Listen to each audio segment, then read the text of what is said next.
Nyarlathotep, the crawling chaos. I am the last. I will tell the audience void.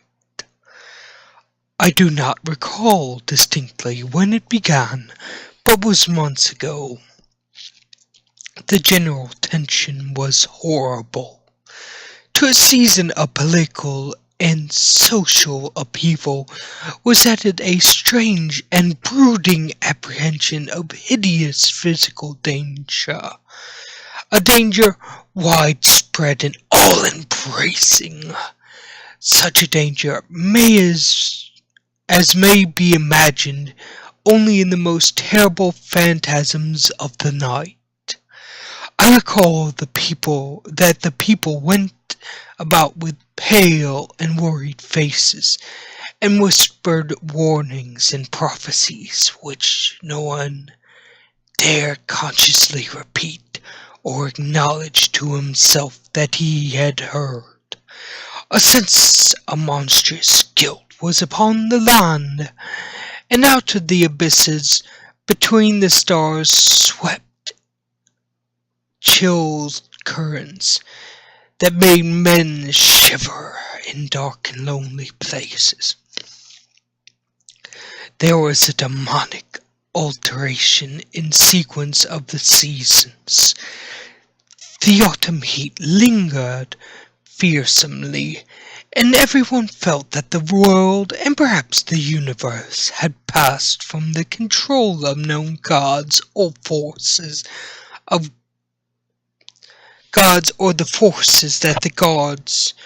the forces which were unknown. And it was then that Nyarlathotep came out of Egypt. Who he was, none could tell, but he was of the old native blood, and looked a pharaoh. The Pharaoh knelt when they saw him, yet they could not say why. He had risen up out of the blackness of 27 centuries, and that he had heard messages from places not of this planet. Into the lands of civilization came Nyarlathotep, swarthy, slender, and sinister, always buying strange instruments of glass and metal, combining them into instruments yet stranger. He spoke of much the sciences of electricity and psychology, and gave exhibitions of power which sent his spectators away speechless, yet which swelled from his fame to exceeding magnitude. Men advised one another to see Nyarlathotep, and shuddered, and where Nyarlathotep went, rest and vanished, for the small hours were rent with the screams of nightmare. Never before had the screams of nightmare had been such a public problem. Now the wise men had almost wished they could forbid sleep in the small hours, that the shrieks of cities might less horribly disturb the pale and pitying moon as it glimmered on the green waters, gliding on the bridges and the old steeples crumbling against a sickly sky. I remember when Nyarlathotep came to my city, the terrible city of unnumbered crimes. My friend had told me of him, and of the impelling fascination and allurement of his revelations. I burned with eagerness to explore his uttermost mysteries. My friends said they were horrible and impressive beyond my most fevered imaginings, and that was thrown on a screen in the darkened room prophesies things none by Nyarlathotep dared prophesy, and that in the sputter of his sparks there was taken from men that which had never been taken before, yet which shewed only in the eyes. And I heard it hinted abroad that those who knew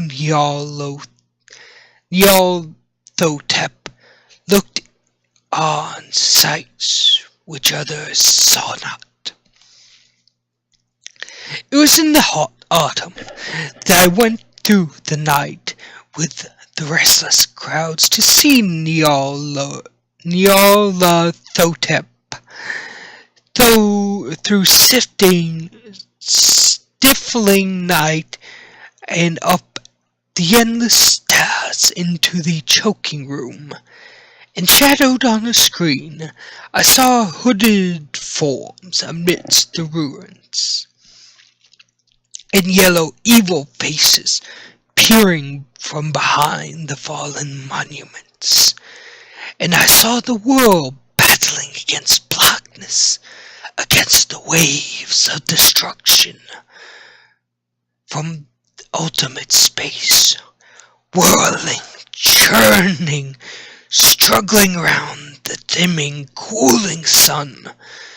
Then the sparks played amazingly around the heads of the spectators, and air stood up on end, whilst shadows more grotesque than I can tell came out and squatted on their heads.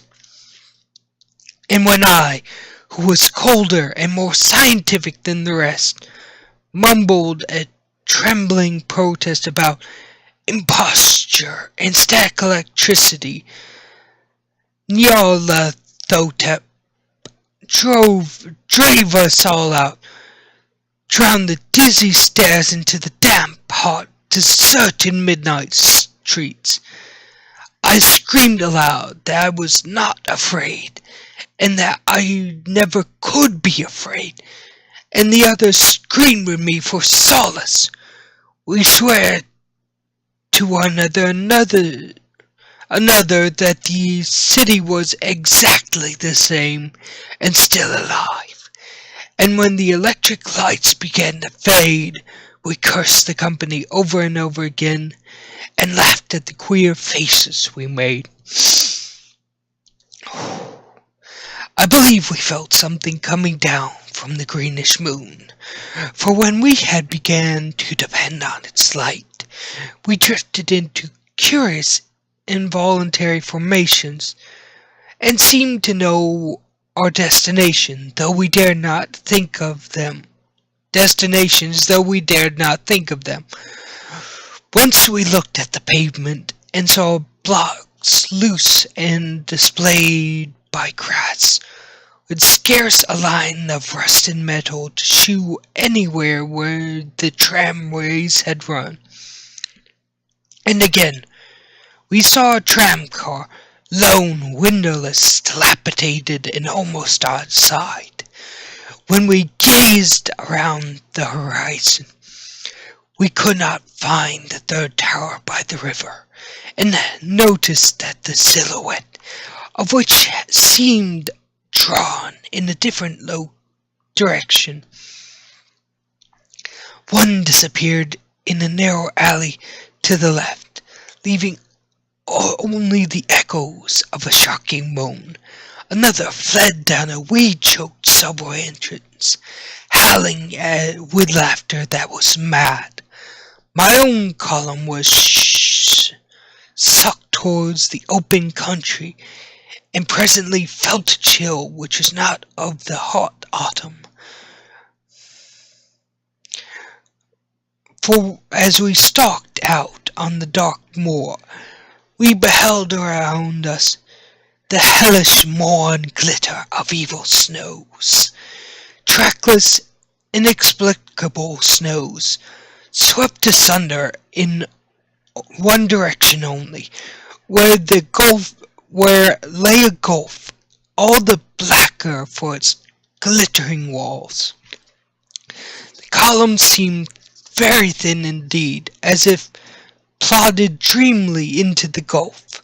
I lingered behind, for the black rift in the green-litten snow was frightful, and I thought I heard the reverberations of a disquieting wail as my companions vanished. But my power to linger was in sight, as if beckoned by those who had gone before. I half floated between the titanic snowdrifts, quivering, and was afraid, into the sightless vortex of the unimaginable. Screamingly sentient, dumbly delirious, only the gods that were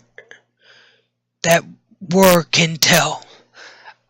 A sick-ended, sensitive shadow writhing in hands that are not hands, and whirled blindly past ghastly midnights of rotting creations, corpses of dead worlds with sores that were cities, charnel winds that brush the pallid stars and make them flicker low.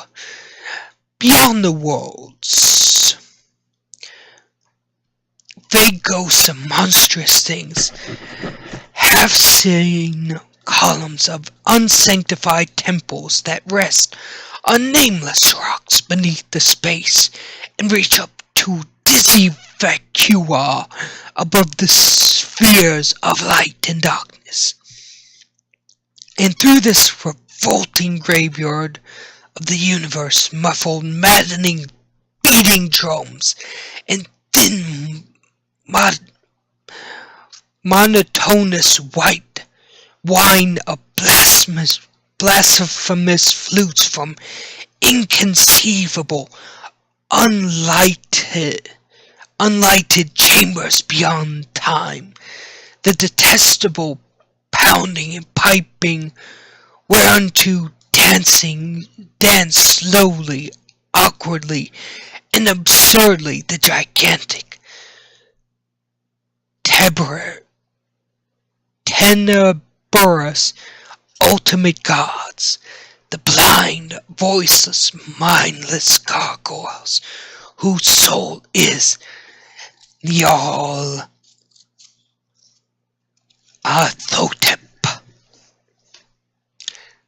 And that was me reading Nyarlathotep. If you guys enjoyed, I have the complete Cthulhu Mythos Tales by H.P. Lovecraft. If you guys have enjoyed me reading this, please tell me in the comments below if you want to hear more of this story. I will make sure that between every take, I will try not to fumble up words, but I make no promises because this is a 1920s racist author. But thank you for enjoying. Have a nice day.